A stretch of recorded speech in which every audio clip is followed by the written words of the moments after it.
Hello everyone, welcome to experience institute. This is me Siya. इस video में हम करने वाले हैं क्लास 11 के चैप्टर 1 के बारे में, जिसका नाम है विश्व कला और शहरी जीवन। हमारे शहरी जीवन की शुरुआत कैसे हुई। आज हम ये जो शहरी जीवन जी रहे हैं ये कहीं से तो शुरू हुआ होगा। आज हम उसी के बारे में पढ़ते हैं कि सबसे पहले जो हमें शहरी जीवन के साक्ष्य मिले थे, सबूत मिले थे, वो हमें कहाँ से मिले थे। तो सबसे ज्यादा सबूत इतिहासकारों के अनुसार हमें मेसोपोटामिया में देखने को मिलते हैं। मेसोपोटामिया सभ्यता सबसे प्राचीन सभ्यता है।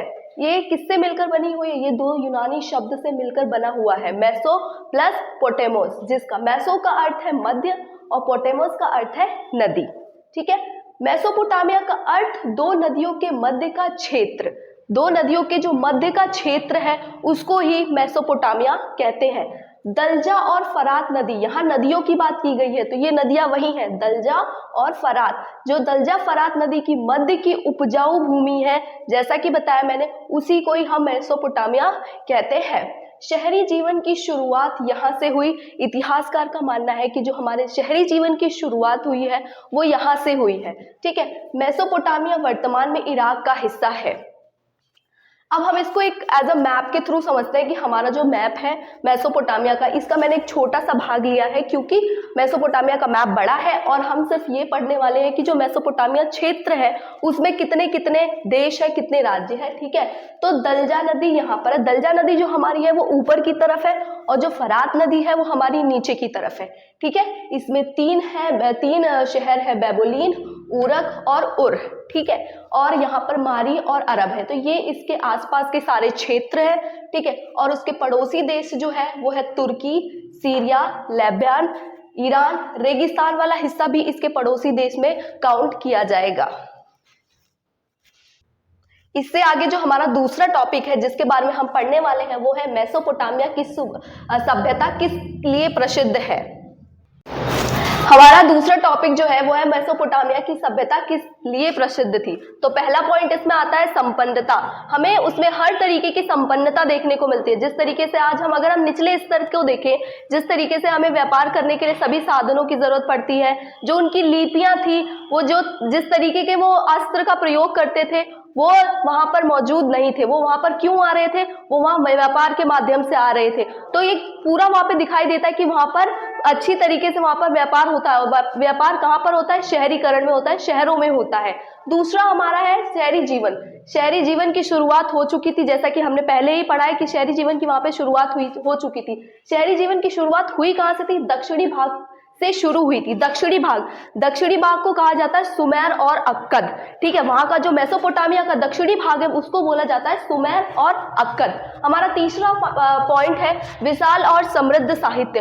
उन्होंने जिस तरीके से अपने रिकॉर्ड को, जिस तरीके से वो आदान प्रदान करते थे चीजों का, उन्होंने जिस तरीके से अपनी चीजों का रिकॉर्ड रखा है, इससे पता चलता है कि उनका साहित्य बहुत विशाल और समृद्ध था। गणित और खगोल विद्या, आज हम गणित का प्रयोग करते हैं, वो हम आगे पढ़ेंगे कि किस तरीके से आज हम उस जिस गणित का उपयोग करते हैं उसके साक्ष्य हमें मेसोपोटामिया के पहली चीजों में देखने को मिलता है।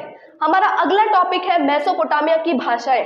मेसोपोटामिया है तो एक सभ्यता, लेकिन वहां पर अलग अलग समय पे अलग अलग देशों ने आके राज्य किया है, अलग अलग समय पे अलग अलग भाषाएं बोली गई हैं। सबसे पहला है मेसोपोटामिया की सभ्यता में सबसे पहले सुमेरियन। जैसे कि हमने बात किया, दक्षिण भाग जो हमारा वहां पे था वो था सुमेर और अक्कद। तो जब हमारा देशी राज्य ही वहां पे सुमेर और अक्कद था तो वहां पे बोली जाने वाली भाषा भी क्या थी? सुमेरियन थी। तो सबसे पहला पॉइंट क्या बोलता है कि मेसोपोटामिया की सभ्यता में सबसे पहले सुमेरियन यानी सुमेरी भाषा बोली जाती थी। दूसरा, जब हमारा 2400 बीसी के आसपास यानी 2400 ईसा पूर्व के आसपास अक्कदी भाषा बोले जाने लगी। ठीक है, थर्ड पॉइंट है हमारा 1400 बीसी के आसपास अरामाइक भाषा बोली जाने लगी। और लास्ट पॉइंट है हमारा, जो अरामाइक भाषा है वो है हिब्रू से मिलती जुलती थी। हमारा जो तीसरा पॉइंट है जिसके बारे में हम पढ़ने वाले हैं वो पढ़ने वाले हैं मेसोपोटामिया की भूगोलिक सभ्यता के बारे में। हमारा अगला टॉपिक है मेसोपोटामिया की भौगोलिक स्थिति। इसको हम एक डायग्राम के माध्यम से देखते हैं कि हमें हर दिशाओं में किस किस तरीके की चीजें देखने को मिलती हैं। जो हमारा ये क्षेत्र है वर्तमान में गणराज्य का हिस्सा है, वर्तमान में इराक गणराज्य का हिस्सा है। ठीक है, इराक भौगोलिक विविधताओं से भरा देश है। भौगोलिक विविधताओं से भरा देश का मतलब है यहाँ पे अलग अलग तरह की वेराइटीज देखने को मिलती है। पहाड़, मैदान, घास, ये सारी चीजें हमें यहाँ देखने को मिलती हैं। इसके शहरीकृत दक्षिणी भाग को सुमेर और अक्कद कहा जाता है। बाद में इस भाग में बेबुलीन का प्रभाव पड़ा तो यहाँ पे इस शहर को बेबुलीन कहा जाने लगा। इसके उत्तरी भाग को असीरियाओं का कब्जा होने के बाद यहाँ पे असीरियाई कहा जाने लगा। मेसोपोटामिया की सभ्यता में उर, उरक, मारी जैसे प्रसिद्ध शहर थे। अब हम यहाँ देखते हैं कि पूर्वोत्तर भाग में हमें क्या क्या चीजें देखने को मिलती हैं। तो पूर्वोत्तर भाग में हमें देखने को मिलते हैं हरे मैदान, वृक्ष से ढकी पर्वत श्रृंखलाएं, स्वच्छ झरने देखने को मिलते हैं, जंगली फूल, पर्याप्त वर्षा, और यहाँ पे जो खेती की शुरुआत हो गई थी वो 7000 से 6000 बीसी के बीच में यहाँ पे हमें खेती के साक्ष्य के देखने को मिलते हैं और यहाँ पे खेती की शुरुआत हो गई थी। अगला हम पढ़ने वाले हैं कि उत्तरी भाग में हमें क्या, अब हम देखते हैं कि हमें उत्तरी भाग में क्या क्या चीजें देखने को मिलती हैं। उत्तर में ऊंची भूमि पर स्टेफी घास के मैदान है। दूसरा पॉइंट है यहाँ पशुपालक आजीविका का अच्छा साधन। अगर हम कंपेयर करें कि यहाँ कृषि की तुलना में आजीविका अच्छा साधन है या फिर कृषि, तो यहाँ पर आजीविका का साधन हम सबसे ज्यादा पशुपालक को क्यों माना जाता है, क्योंकि यहाँ पे घास की मात्रा बहुत ज्यादा है। तीसरा पॉइंट है यहाँ जानवरों के लिए सर्दियों की वर्षा के बाद चारा उपलब्ध हो जाता है। तो ऑब्वियस सी बात है, जब हमें वहाँ पे जानवरों के लिए सारी चीजें उपलब्ध है तो हमें ना वो चीजें ज्यादा चीजें होंगी। ठीक है, पूर्वी भाग हम देखते हैं, पूर्वी भाग में हमें क्या क्या चीजें देखने को मिलता है। दलजा और उसकी सहायक नदियां ईरान की तरफ जाने के लिए परिवहन का अच्छा साधन है। जो हमारा परिवहन का काम करती है वहां पे, वो हमारी करती है नदियां। कौन सी दो नदियां? दलजा और फराक नदियां। ठीक है, अब दक्षिण भाग में हम देखते हैं हमें क्या क्या चीजें देखने को मिलती है। दक्षिण भाग में रेगिस्तान है। ठीक है, यहाँ पर सबसे बड़ी लेखन प्रणाली और नगरों का उद्भव हुआ।